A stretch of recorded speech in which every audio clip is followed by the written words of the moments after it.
اعوذ باللہ من الشیطان الرجیم، بسم اللہ الرحمن الرحیم۔ 7واں پارہ۔ آج ہم 7ویں پارے میں موجود فضائل کا ذکر کریں گے۔ اس پارے میں 2 حصے ہیں، سورہ مائدہ کا بقیہ حصہ، سورہ انعام ابتدائی حصہ۔ پہلا حصہ سورہ مائدہ کے بقیہ حصے میں 3 باتیں ہیں۔ نمبر 1 حبشہ کے انصاری کی تعریف، نمبر 2 حلال اور حرام کے چند مسائل، نمبر 3 قیامت اور تذکرہ حضرت عیسیٰ علیہ السلام۔ حبشہ کے انصاری کی تعریف۔ جب ان کے سامنے قرآن کی تلاوت کی جاتی تو اسے سن کر ان کی آنکھیں آنسوؤں سے تر ہو جاتی۔ حلال و حرام کے چند مسائل۔ ہر چیز خود سے حلال یا حرام نہ بناؤ، لغو قسم پر مواخذہ نہیں، البتہ یمین غموس پر کفارہ ہے، یعنی 10 مسکینوں کو 2 وقت کا کھانا کھلانا، یا انہیں پہننے کے لیے کپڑے دینا، یا ایک غلام آزاد کرنا، اور ان تینوں کے نہ کر سکنے کی صورت میں 3 دن روزے رکھنا۔ شراب، جوا، بت اور پانسا حرام ہیں۔ حالت احرام میں محرم تری کا شکار کر سکتا ہے، خشکی کا نہیں۔ حرم میں داخل ہونے والے کے لیے امن ہے۔ 4 قسم کے جانور مشرکین نے حرام کر رکھے تھے، بحیرہ، سائبہ، وسیلہ اور حام۔ قیامت اور تذکرہ حضرت عیسیٰ علیہ السلام۔ قیامت کے دن حضرت انبیاء کرام علیہ السلام سے پوچھا جائے گا کہ جب تم نے ہمارا پیغام پہنچایا تو تمہیں کیا جواب دیا گیا؟ اسی سوال و جواب کے تناظر میں حضرت عیسیٰ علیہ السلام پر اللہ تعالیٰ اپنے احسانات گنوائیں گے۔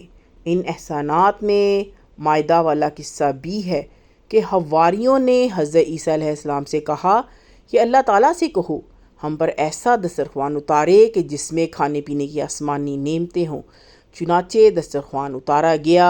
ان احسانات کو گنوا کر اللہ تعالیٰ سے پوچھیں گے، اے عیسیٰ، کیا تم نے ان سے کہا تھا کہ تجھے اور تیری ماں کو معبود مانے؟ تو حضرت عیسیٰ علیہ السلام عرض کریں گے، تو پاک ہے، میں نے تو ان سے تیری عبادت کا کہا تھا۔ اولی آخر دوسرا حصہ سورہ انعام کا جو ابتدائی حصہ اس میں ہے، اس میں 3 باتیں ہیں۔ نمبر 1 توحید، نمبر 2 رسالت، نمبر 3 قیامت۔ سب سے پہلے توحید کا ذکر کرتے ہیں۔